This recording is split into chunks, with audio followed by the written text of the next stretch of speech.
آپ اگر حاصل نہ کر پائیں تو یہ اچھی بات نہیں ہوگی. لیکن کیا شامی صاحب وہ ایسا اس لیے بھی کریں کیونکہ ان کو لگتا ہے کہ وہ اینٹی آرمی بات نہیں کریں گے تو ان کا ووٹ بینک خراب ہو جائے گا, کیونکہ لوگ تو اسی لیے ان کے ساتھ ہیں نا, جو انہوں نے ایک سٹینڈ لیا ہے, یہ ایک فیکٹ ہے, ووٹ بھی نہیں اس وجہ سے پڑا, تو وہ کنفیوز رہیں کہ فوج کے خلاف بات نہیں کروں. لیٹس بی ویری فرینک, فوج کے خلاف بات نہیں کروں گا تو مذاکرات تو کامیاب ہو جائیں گے, لیکن میرے لوگ جو ہیں وہ پیچھے ہٹ جائیں گے.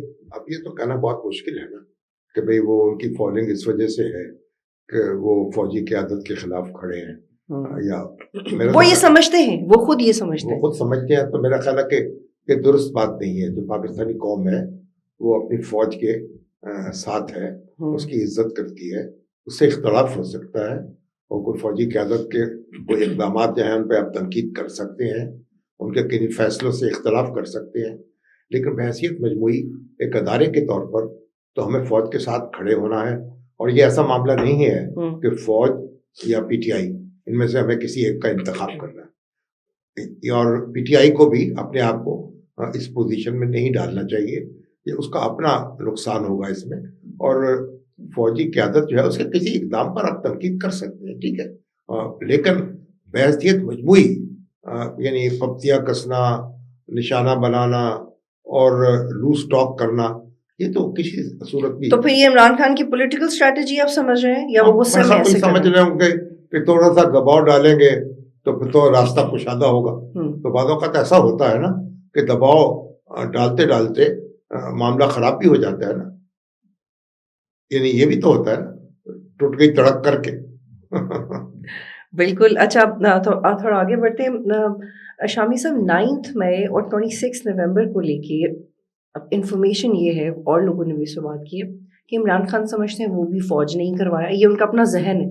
اور فالس فلیگ اپ, جی جی, ایون 26 نومبر کو جو کچھ لوگوں نے رپورٹس دیں کہ گولیاں چلیں, کچھ لوگوں نے کہا نہیں چلیں, ایون ایف آئی آرز بھی کروائی ہیں پی ٹی آئی نے, لیکن کچھ خاص ایویڈنس نہیں ہے ان کے پاس.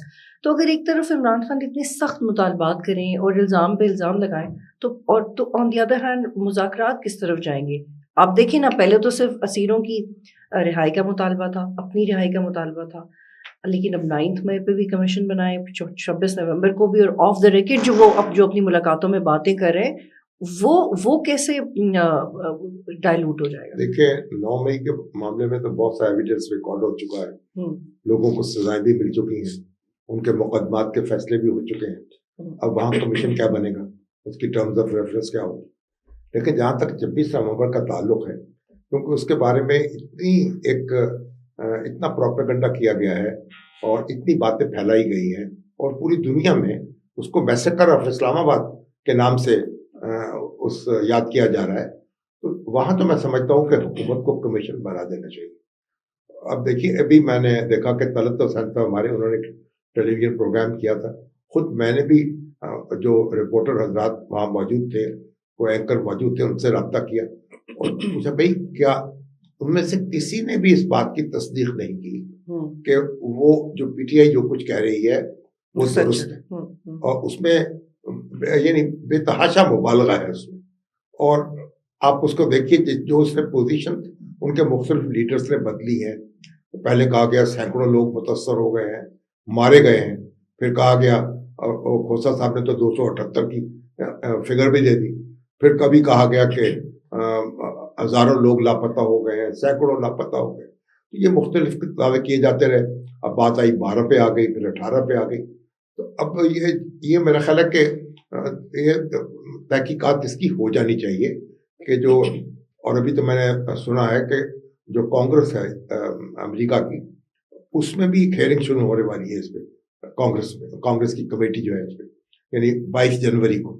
تو اٹھ پٹانگ باتیں ہوں اور بے سروپا یعنی الزامات لگائے جائیں, اس سے بہتر ہے ہماری اپنا کوئی عدالتی کمیشن ہو, وہ تحقیقات کرے کہ بھئی کیسے واقعہ کیسے ہوا ہے, یہ لوگ کیسے آئے ہیں, کتنی بڑی تعداد میں تھے. پھر آپ یہ بھی دیکھیں, ہمارے سامنے یہ بھی تو ہے نا کہ وہاں اعلان ہوتا رہا, گنڈا پور صاحب کیا کہتے رہے, اور جب وہ تقریر کر رہے ہوتے تھے نعرے لگتے تھے الجہاد الجہاد, تو جہاد کرنے کے لیے آپ آ رہے, پھر کہا کہ بھئی ہم نہ آئے تو ہماری لاشیں واپس آئیں گی, تو اس کی تیاری کر لیں.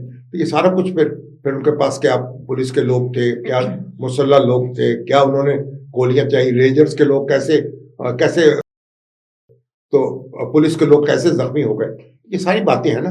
اگر گولی چلی بھی ہے تو کس نے چلائی ہے, آیا کوئی سویلینس تھے, آیا کوئی یعنی قانون نافذ کرنے والے ادارے تھے. تو یہ ساری تفصیل جو ہے ایک دفعہ سامنے آ جانی چاہیے اور یہ مناسب بات ہوگی, وگرنہ الزامات لگتے رہیں گے اور وہ پھیلتے رہیں گے.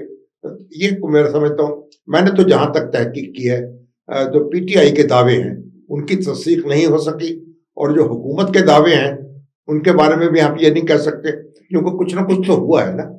کچھ لوگ تو زخمی ہوئے بھی ہیں, کچھ لوگ جو ہیں نشانہ بنے بھی ہیں. اب دیکھیے جو مسنگ پرسنس ہیں وہ کتنے نکلے ہیں, وہ کہتے ہیں وہ جیلوں میں ہیں, نہیں ہے, باہر ہیں. ابھی بھی رانا ثناء اللہ صاحب کہہ رہے ہیں کہ ان کے نام دیجئے, ان کی تفصیل دیجئے, ان کے ایڈریسز دیجئے. ایسی بات تو کوئی نہیں دیتا. تو اس لیے اب اس معاملے کو سمیٹنا چاہیے.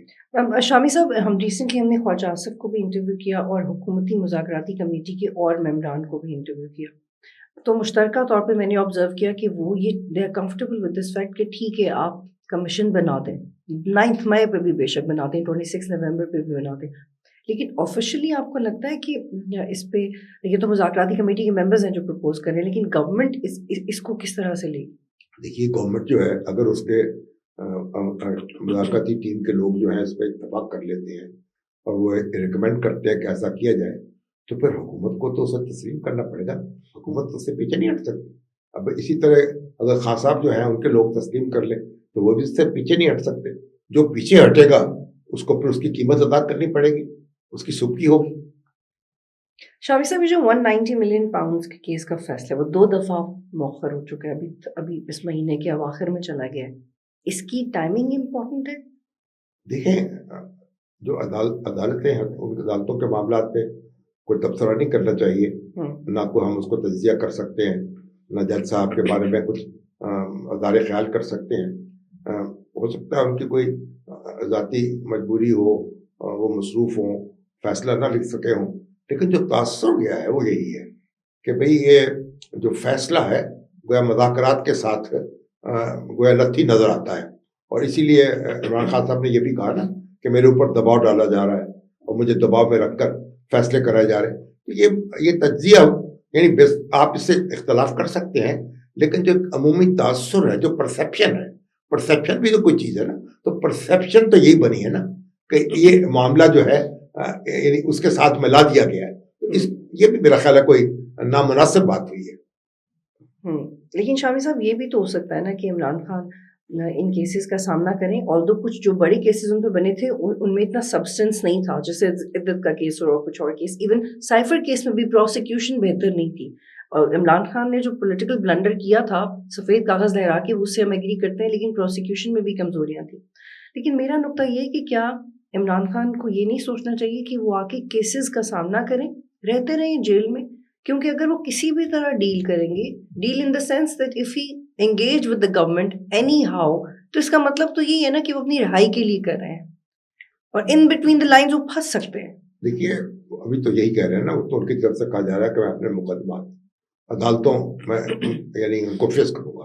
اور دیکھیے جو بھی جب آپ مقدمہ قائم کرتے ہیں, جو ان پہ خانہ پہ مقدمے قائم ہوئے, اب تو کوئی 200-250 مقدمے قائم ہو گئے, شاید وہ 300 کے قریب پہنچنے والے ہوں. اور ان کے جو وکیل ہیں سلمان صفدر صاحب, وہ کہتے ہیں تو میں تو وکالت نامے دے دے کے تھک گیا ہوں. اب آپ اس طرح کے مقدمہ قائم ہوتے ہیں, کہیں تقریر کی ہے اس پہ مقدمہ ہے, کہیں کوئی کسی سے بات کی ہے اس پہ مقدمہ ہے, تو پھر مقدموں کی جو اہمیت ہے یا تاثر جو ہے وہ ظاہر ہوتا ہے نا. تو بہرحال جو ایسے مقدمے ہیں جو ان کے دور اقتدار سے متعلق ہیں, جو ان پہ متعین الزامات لگاتے ہیں, وہ تو عدالتوں میں لڑنے چاہیے. اب یہ جو کیس ہے آپ ان کا قادر ٹرسٹ کا کیس, یہ بھی عدالت ہی کو میں ان کو ریلیف ملے گی, پہلے بھی جن کو ریلیف ملی ہے عدالت ہی میں ملی ہے. دیکھیے پروسیکیوشن ناقص ہے یا وکیل جو ہے انہوں نے ٹھیک طرح سے آرگو نہیں کیا, یا عدالت نے اس میں کچھ نرمی سے کام لے لیا, یہ ساری باتیں تو ہمارے سسٹم کا حصہ ہیں, وہ تو رہیں گی. اور خان صاحب جو ہیں ان کو تو یعنی خان صاحب اس لحاظ سے خوش نصیب ہیں کہ ان کے خلاف جو مقدمے چل رہے ہیں وہ ایک پروسیس میں چل رہے ہیں. یعنی پہلے لوور کورٹ میں مقدمہ چلے گا کہ چلا ہے, پھر ہائی کورٹ میں جائے گا, پھر سپریم کورٹ میں جائے گا. ان کو تو 2 اپیلوں کا حق حاصل ہوگا. نواز شریف صاحب پر تو جو مقدمہ چلا تھا یا جو ان کے بارے میں فیصلہ آیا تھا سپریم کورٹ نے براہ راست دے دیا تھا, تو سپریم کورٹ نے براہ راست نااہل قرار دے دیا. اس میں تو کوئی اپیل بھی نہیں تھی, کوئی دلیل بھی نہیں تھی. تو یہ ان کے ساتھ ایسا نہیں ہو رہا. تو ان کو جب ان پہ تاخیر ہو سکتی ہے اگر ان کا مقدمہ مضبوط ہے اور وہ اسے جیت سکتے ہیں, اور کئی مقدمے وہ جیتے بھی ہیں along with the process of dialogue. یس. وہ ابھی دونوں پارٹی یعنی پارٹی یہ کرے, ابھی پی ٹی آئی نے یہ موقف اختیار نہیں کیا کہ ہمارے مذاکرات جو ہیں وہ مقدموں کے ساتھ یا مقدموں کے فیصلوں کے ساتھ منسلک ہیں. ان کی طرف سے یہ کہا جا رہا ہے کہ یہ فیصلے ہو بھی جائیں, خلاف بھی آ جائیں, خلاف بھی ہوں, تب بھی مذاکرات جاری رہیں گے. حکومت بھی یہ کہہ رہی ہے اور پی ٹی آئی بھی یہ کہہ رہی ہے. لیکن آپ اس کو امیجن کیسے کرتے ہیں 2027 سے پہلے کچھ اچھا کنکلوڈ ہوتا ہوا دیکھتے ہیں, ری الیکشنز دیکھتے ہیں, کسی نئی طرح کی گورنمنٹ دیکھتے ہیں. ری الیکشن ہاں یہ ہو سکتا ہے, لیکن اگر ماحول اچھا ہو جائے. اصل بنیادی بات تو یہ ہے کہ جب احتجاج جو ہے نا, احتجاج کے قواعد اور ضوابط پر اتفاق ہو ہمارے یہاں. یعنی یہ نہیں کہ جب بھی کوئی شخص اٹھے, کوئی دھرنا دے دے, کوئی لانگ مارچ کا اعلان کر دے, کوئی آ کے چڑھائی کر دے کیپٹل پر, تو اس طرح سے تو کوئی پھر معاملہ نہیں چل سکتا نا. اب وقت آ گیا ہے, جو یہ بدعت شروع ہوئی تھی 2014 سے, اس کو ختم کیا جائے. اور جنرل ظہیر الاسلام نے جو یہ ہمیں تحفہ دیا ہے کہ دھرنوں کے ذریعے سے حکومت کو ڈیسٹیبلائز کرنا, یہ معاملہ ختم ہو جانا چاہیے. تو آپ احتجاج ہے اس کا طریقہ طے کریں, اس کی اجازت لیں. دنیا میں ایسے ہوتا ہے, آپ امریکہ میں, برطانیہ میں ایسا ہو سکتا ہے. وقت مقرر ہوتا ہے, روٹ مقرر ہوتا ہے, مقام مقرر ہوتا ہے, آپ احتجاج کرتے ہیں. یہاں بھی ایسے ہی ہونا چاہیے. تو احتجاج کے قواعد اور ضوابط طے کر لیں کہ احتجاج کن قواعد کے مطابق ہوگا, اور پھر اگلا الیکشن جب ماحول بہتر ہو جائے گا تو اگلا الیکشن جو ہے 6 مہینے پہلے, سال پہلے ہو سکتا ہے. لیکن یہ تو نہیں ہو رہا نا کہ کچھ دنوں میں یا کچھ ہفتوں میں نہیں, یا ایون کچھ ماہ میں عمران خان باہر آ جائیں گے. نہیں, عمران خان باہر آ سکتے ہیں, ان کو عدالت سے ریلیف مل سکتا ہے. لیکن ریلیف تو شامی صاحب پہلے بھی ملا, لیکن ریورس ہو گیا. نہیں, ریلیف ملا لیکن مقدمے اور موجود تھے نا. اگر ماحول بہتر ہوگا تو میرا خیال ریلیف میں بھی آسانی ہو جائے گی. اچھا شامی صاحب, اس سب میں اسٹیبلشمنٹ کدھر ہے؟ کیونکہ رانا ثناء اللہ اور خواجہ آصف نے بار بار کہا کہ آگے جائیں گے تو اسٹیبلشمنٹ تو آن بورڈ ہوگی, لیکن جب ہم لوگوں سے بات کرتے ہیں اور چاہے ایس پی آر کی پریس کانفرنسز ہوں تو ان کا ایک بڑا واضح اسٹانس نظر آتا ہے کہ وہ جب تک معافی نہ مانگی جو تیار نہیں ہے. تو اسٹیبلشمنٹ کس شکل میں اس مگر یہ تو بات انہوں نے کی مذاکرات کو تو سپورٹ کیا ہے نا, اور یہ بھی کہا کہ سیاسی جماعتیں آپس میں معاملہ طے کریں, اور اگر اختلافات اپنے ختم کر لیں تو بڑی اچھی بات ہے. تو اسٹیبلشمنٹ جو ہے, لیکن 9 مئی کا جو اختلافات ہے وہ سیاسی جماعت کے ساتھ تو نہیں ہے نا. دیکھیے وہ تو بات میں, ابھی تک تو مقدمہ 85 آدمیوں کو سزا دے دی گئی ہے 9 مئی کے حوالے سے, اور ابھی عمران خان صاحب جو ہے ان پر کوئی الزام تو نہیں لگا. ابھی تو فیض حمید صاحب کا فیصلہ بھی نہیں آیا. اگر ان پر کوئی الزام لگے گا تو پھر معاملہ اور ہوگا. تو ابھی تک تو ساری باتیں ہوا میں ہیں نا. تو پھر علی امین گنڈا پور اور بشرا بی بی کیا کر رہے ہیں؟ اگر باتیں ہوا میں تو وہ کس سے مل رہا ہے؟